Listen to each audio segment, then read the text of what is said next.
Halo teman-teman, ketemu lagi di Bongkar Bro, balik lagi di saya, Dani Kribo. Hari ini kita ada headset gaming yang harganya wow, tapi katanya sih kualitasnya oke. Yang bener lu. Ada Corsair HS80. Nih box yang langsung kelihatan gede gini. Di sini dibilangnya sih dia premium gaming headset with special sound karena dia juga support Dolby Atmos memang. Nah, bakal worth it atau enggak? Kita lihat aja.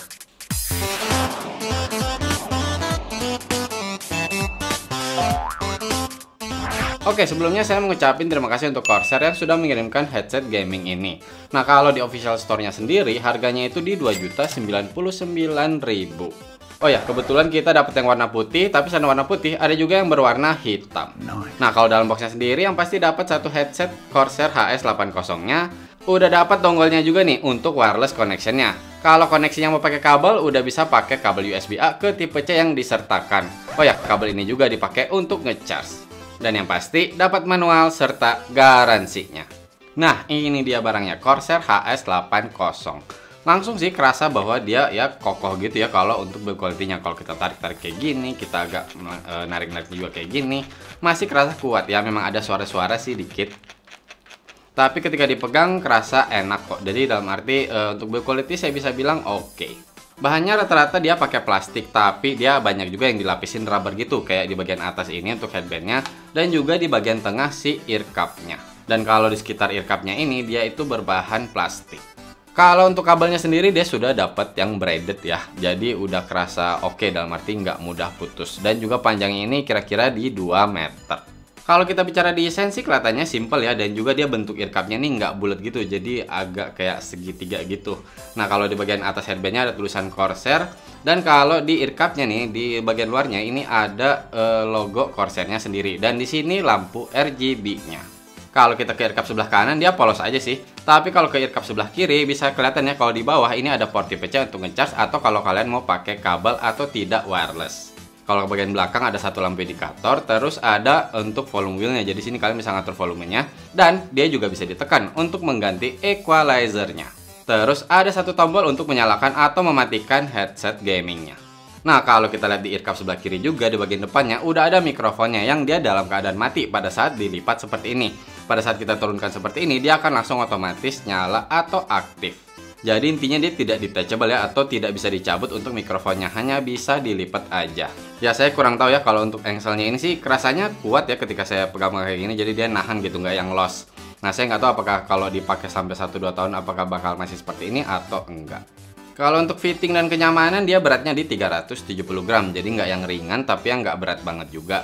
Kalau untuk earpadnya sendiri dia berbahan mesh gitu ya, jadi dia bukan kulit sintetis tapi udah empuk. Saya udah pakai sampai berjam-jam gitu, saya sih masih ngerasa nyaman ya. Saya nggak ada ngerasa pegel atau yang tekanan yang nggak enak di bagian atas kepala. Dan juga untuk clampingnya, memang sih di bagian awal-awal tuh kerasa kayak ini kok clampingnya agak begini sih. Cuman setelah beberapa lama kepala saya mulai terbiasa, udah kerasa nyaman. Dan juga dengan earpad yang berbahan mesh gini, jadi tidak mudah panas untuk di sekitar telinga. Cuman untuk passive noise isolation-nya otomatis tidak sebagus yang menggunakan kulit sintetis. Dan memang kalau dari pengalaman saya itu kadang-kadang sampai kalau lagi hening banget gitu, sampai kipasnya di komputer saya atau di PC saya itu masih terdengar. Walaupun ya kecil ya terdengarnya. Oh ya, dengan beratnya yang 370 gram tadi, ketika kalian pakai terus kalian nunduk, dia kerasa ya dia bergerak kayak mau turun gitu, tapi masih ketahan kok untuk di bagian telinganya. Oh ya, si Bro Alek juga udah sempat nyobain, dia kan pakai kacamata tuh. Dia bilang sih untuk earpadnya ini masih kerasa nyaman. Cuman buat dia untuk clampingnya bisa dibilang sih agak kurang aja sih ya, kurang nyaman kalau buat dia. Tapi mungkin itu baik lagi dari ya ukuran kepala kita kali ya.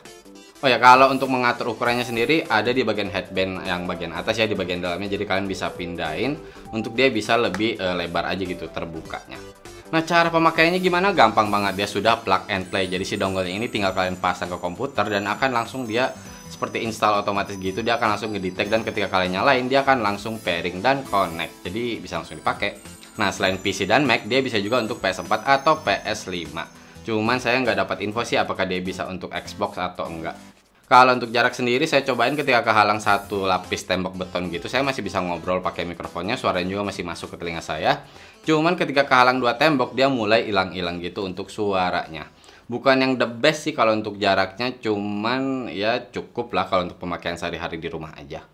Nah, kalau untuk urusan koneksinya sendiri, selama saya pakai sih nggak pernah bermasalah ya. dia selalu stabil untuk koneksinya, dan untuk connect-nya juga dia cepet. Kalau untuk latency sendiri juga, saya juga nggak pernah ada masalah. Jadi delay-nya itu udah tipis banget, bisa dibilang hampir nggak kerasa. Jadi main gamenya tetap nyaman.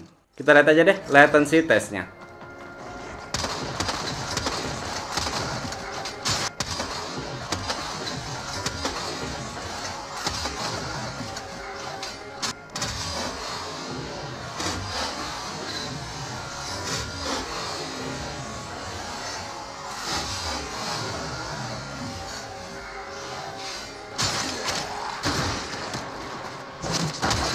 Halo teman-teman, ketemu lagi di Bongkar Bro. Balik lagi sama saya, Dani Kribo.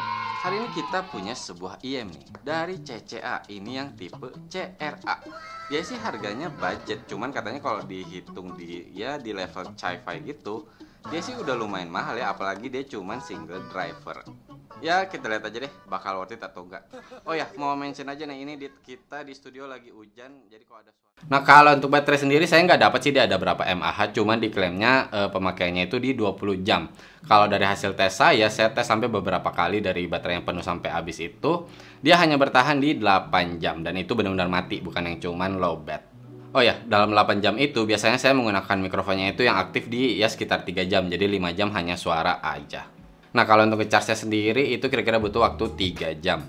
Dan juga untuk indikator baterainya di komputer itu kebetulan saya pakai Windows 10. Di situ sih kelihatan dia cuma baterai dan tulisan high, medium, atau low. Jadi sayangnya dia tidak menunjukkan berapa persen dari baterainya.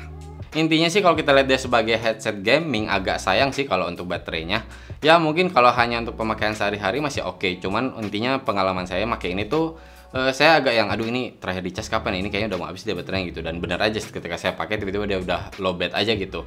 Jadi bisa dibilang sih 2 hari sekali atau setiap hari justru di charge-nya, kalau memang kalian pemakaiannya itu bener-bener setiap hari pakai terus. Tapi setidaknya di softwarenya ini kalian bisa atur untuk auto off-nya gitu, dan biasanya untuk di default itu 10 menit. Saya cobain memang beberapa kali saya tinggal gitu dia langsung mati. Bahkan saya settingnya ke 5 menit gitu biar lebih cepet aja. Jadi kalau saya lupa dia akan langsung mati, jadi nggak boros baterai. Nah kalau ngomongin software sendiri, dia menggunakan softwarenya Corsair yang IQ, yang kalian bisa download langsung di websitenya Corsair. Dan di softwarenya ini sendiri tidak hanya headset gaming ini, kalau kalian punya perangkat yang Corsair juga dia akan langsung mendeteksi. Dan kebetulan mouse saya pakai yang Corsair juga, yang masih pakai kabel, tapi dia langsung terdeteksi dan saya bisa ya otak-atik juga untuk di softwarenya. Bahkan bisa saya kayak synchronize gitu untuk warna RGB-nya. Nah kalau untuk di softwarenya sendiri ada namanya lighting effect. Di sini kalian bisa untuk mengganti mode dan juga warna dari RGB-nya.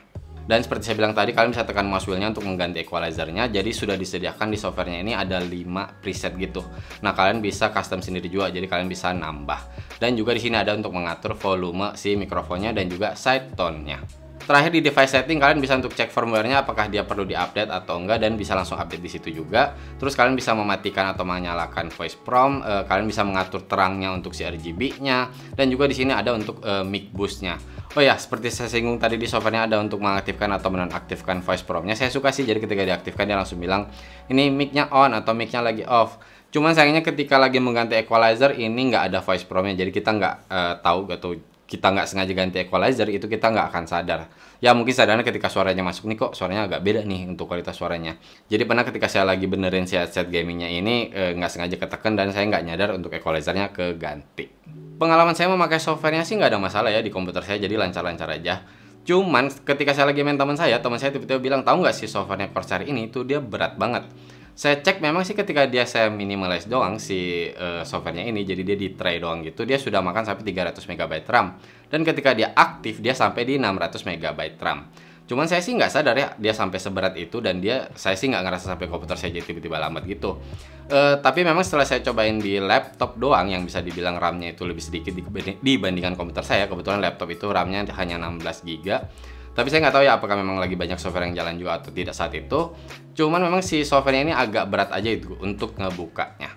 Ya mungkin balik lagi ke komputer kalian masing-masing ya. Kalau memang punya kalian gaming yang sudah high end juga, nggak akan khawatir sih dengan RAM-nya yang dia ambil cukup banyak untuk si softwarenya ini. Cuman mungkin yang agak lemah di bagian RAM-nya itu bisa kerasa agak lemot aja gitu untuk pembuka si softwarenya. Tapi baik lagi kalau untuk softwarenya ini bisa saya bilang sih ada yang jadi problem, tapi ada juga yang nggak keberatan. Nah sebelum kita cobain mikrofonnya, kita lihat dulu deh untuk spek lengkapnya.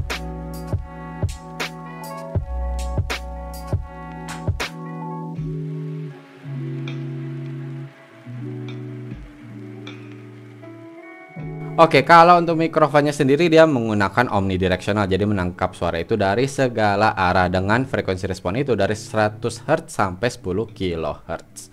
Dan kalian langsung dengerin suaranya ya. Ini saya recording ke laptop saya menggunakan software Audacity. Jadi kayak gimana ini suaranya? Kalian bisa langsung dengar. Ini saya ngomong dengan nada yang biasa ya, dalam arti volumenya biasa aja gitu. Cek 1 2 3 1 2 3, kalian langsung mendengarkan suaranya.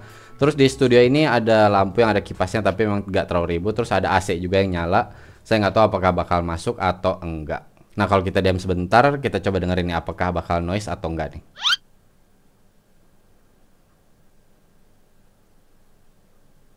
Nah, sekarang kalau misalkan saya pukul-pukul mic-nya seperti ini, apakah bakal masuk atau enggak? Kalau lihat dari grafiknya sih ada yang masuk ya.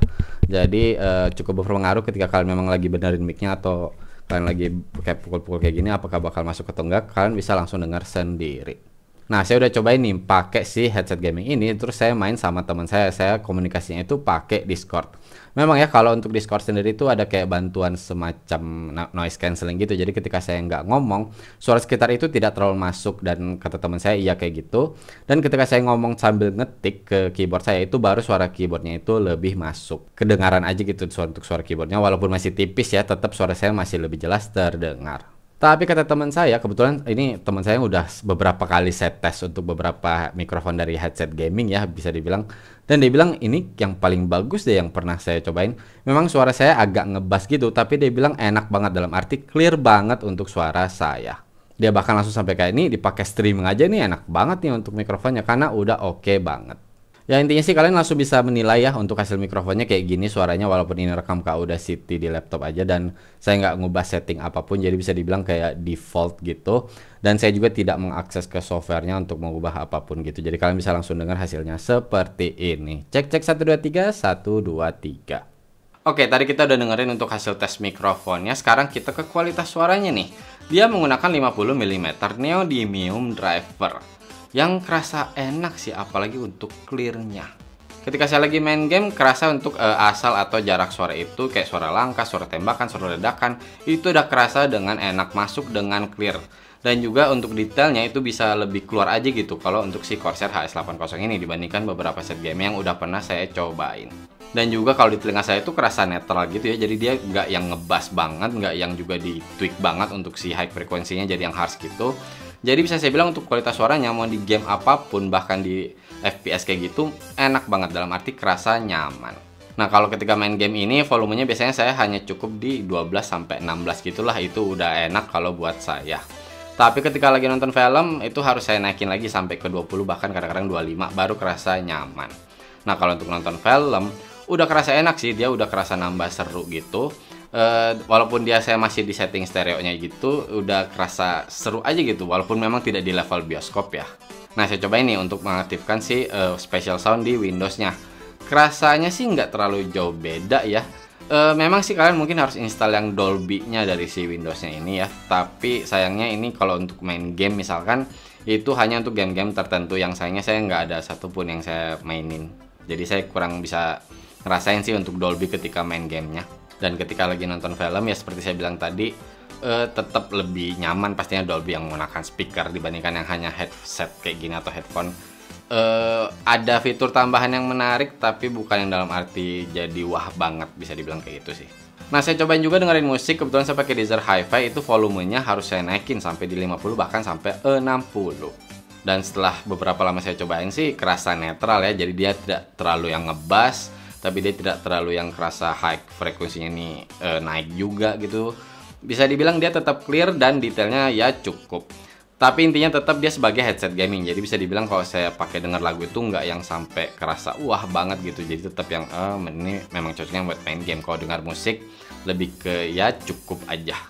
Tapi intinya sekali lagi saya pakai sampai berjam-jam, saya nggak pernah bosan dengan kualitas suaranya ketika bermain game. Bahkan saya kayak, oh ya saya lagi pakai headset gaming nih dan ini enak banget suaranya gitu. Dia benar-benar yang soft, dalam arti nggak yang maksa harus kerasa detail banget atau gimana, tapi benar-benar nyaman dan akhirnya ya pakai berjam-jam pun no problem. Tapi itu equalizer yang pure direct ya, equalizer yang pertamanya. Kalau equalizer yang lainnya sih saya langsung menyarankan yang nggak usah dipakai sih. Kalau buat saya sih nggak ya, ketika bass pun juga bassnya kerasa kayak cukup artificial gitu untuk dinaikinnya, jadi nggak yang kerasa lebih ngebas, justru kayak lebih volumenya doang dinaikin. Dan itu sih buat saya nggak nyaman. Jadi intinya sih kalau kualitas suaranya kalau buat saya ya pakai yang pure direct aja itu udah yang paling oke, bisa dibilang. Kalau saya ganti-ganti justru kerasa tidak nyaman. Tapi memang itu balik lagi ke selera masing-masing. Kita dengerin aja sound sample-nya. You have to admit I already do. Let's just break it down to you and me uptown, dancing all around till the disco ball pops. But I have to be me, and everyone can see your anger is misplaced. So we're up against a master thief, assassin, high performance driver. Who is he?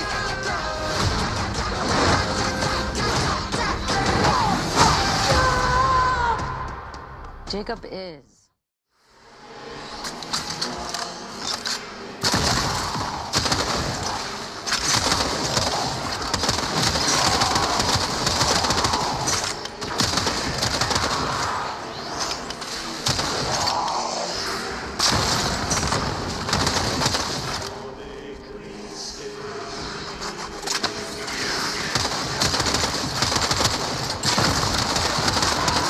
I've delivered another life support capsule.